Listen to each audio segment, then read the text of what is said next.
One of the strangest aspects of the universe that we so far know of is the expansion of the universe. Indeed, when you get into the details of it, it's downright spooky, because the universe did things in the past that it does not do now.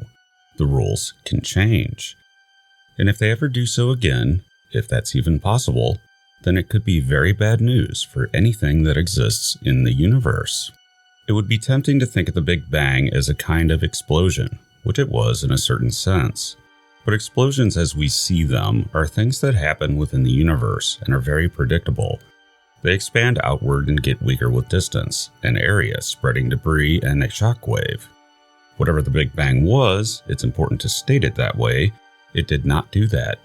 Rather, it cooked off, began expanding, went through a period where it very rapidly expanded, which was the inflationary period, slowed to a certain rate, but then instead of continuing to lose energy and slow down, it started speeding up, which requires an explanation as to what's driving that, and that's where the concept of dark energy comes from. Those two ideas so often mentioned are evidence-based. Inflation left a mark, evidence, in the universe such that it's the only good explanation for what scientists observe. The universe must have expanded much more rapidly than it does now. The rules somehow changed for a time and then changed again. For dark energy, the expansion rate of the universe is measurably speeding up. Astronomers see it. Well, you need some type of energy to do that, and that very simply is dark energy. Of course, there is an exception here, gravity. Objects that are gravitationally bound stick together, but overall, the unbound distant objects are moving away from each other with this expansion. And if you put enough expanding space in between you and a distant galaxy, you can't see it, because the speed of light is trumped by the collective expansion of the space in between you and the object. This is what is meant by the term observable universe. We only see the part where the light can reach us from. Beyond it, there could be a little more space, a lot more space, or it could extend infinitely. In any case, it's also expanding. But words fail what's really going on here. Language can be imprecise, and often terms in science stick even when they are somewhat unscientific. The Big Bang is one such term. It was originally coined by astronomer Fred Hoyle as a somewhat derogatory term because he was not buying Big Bang cosmology at all. He once said that words are like harpoons. Once they go in, they are very hard to pull out. The name stuck, though I can think of a bunch of other better ones, such as simply the beginning. The expansion of the universe, however, is intrinsic or thought to be, meaning that it's expanding within it, but so far as we know, it's not actually expanding into anything. You would normally think of expansion as like a balloon, something expanding into something else, but the universe doesn't work that way. It's expanding into complete, true nothingness, and anything inside it, even time and the fabric of space, is a phenomenon of itself. Some have advanced that within the multiverse idea, universes could occupy something of a medium of sorts, whatever that may be, and bump into each other. But no one really knows what that really means because we simply cannot measure it.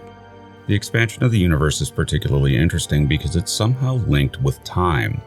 Often it's said that in a universe where nothing changes, time would not exist. But in this universe, that can't ever happen because even if everything simply stopped, the expansion of the universe would still mark the passage of time.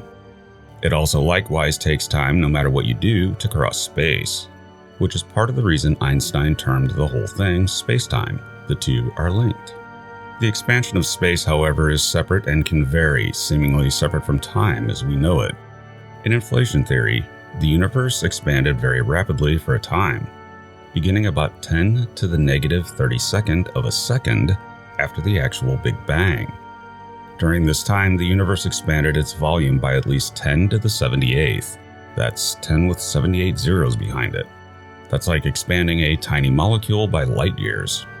Then it decelerated, but somehow dark energy, whatever it is, started accelerating it again. Surprisingly, that actually happened when the universe was around 9.8 billion years old, relatively recently given that it's now 13.8 billion years old. But there's another problem. The universe gives seemingly contradictory rates at which it's expanding. This is known as the Hubble Tension, and it's one of the great mysteries of current cosmology. This stems partly from a discrepancy in observation. ESA's Planck mission predicts one number, But Hubble and other instruments actually show an entirely different number. Either there is some error in measurement between the two methods of measuring, or are there hints of new physics hiding in here? For 3 decades, the Hubble Space Telescope has been measuring the expansion of the universe. But even after such a long period of observations, Hubble is just one instrument, so you can bring up doubts about its accuracy. Cue in the James Webb Space Telescope. It's a completely separate instrument working in a completely different regime of the electromagnetic spectrum. And that's one of the many things JWST is doing. You can establish definitive measurements with 2 telescopes. Turns out it does not appear to be measurement errors.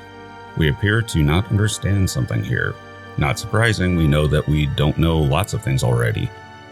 The universe presents a question to us, and we try to figure them out, but often we work on a partial set of information. In 2023, Webb confirmed the Hubble observations. The Hubble tension goes like this. As the universe expands, galaxies move away from each other. The speed that they do that is proportional to distance, so if a galaxy is at x distance, it's moving away at 1 rate. A galaxy twice that distance will appear to be moving away twice as fast. The problem is to figure out the rate at which 2 galaxies are receding from each other, you need to know how far apart they are. You also need a constant to calculate it, which is known as the Hubble-Lemaitre constant. Figuring out that constant requires measuring the very distant universe, and doing so gives a speed of 244,000 kilometers per hour per megaparsec distances. But there's a problem. If you look at objects such as certain types of supernovae at much closer distances, you actually very accurately are able to determine their distance through the red shift.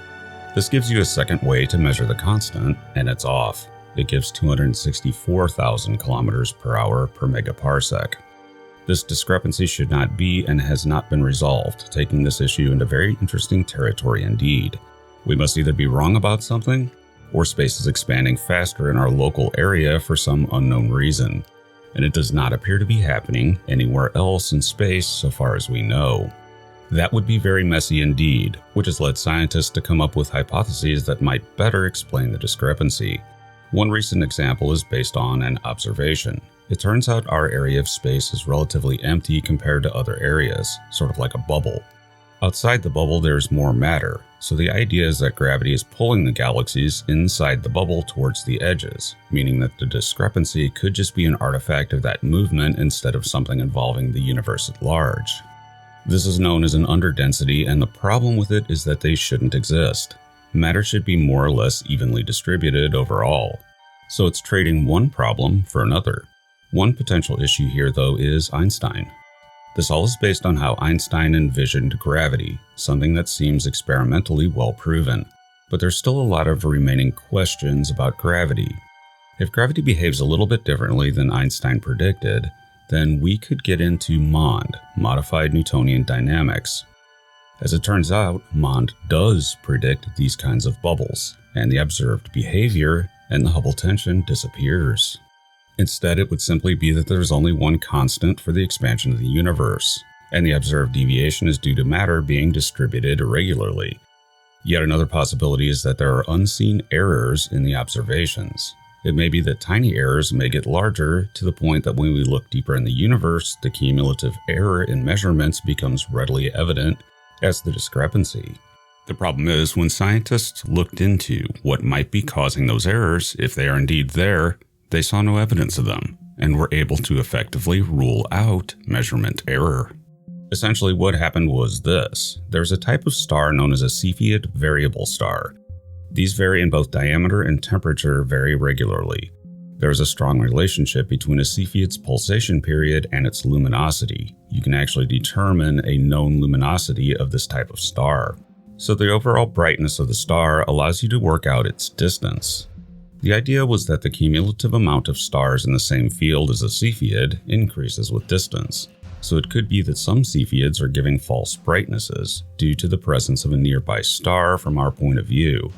Hubble had issues working in visible light and seeing through any intervening dust, which complicated the measurements, but Webb can do it, and it turns out the Cepheid problem can't be what's causing the Hubble tension.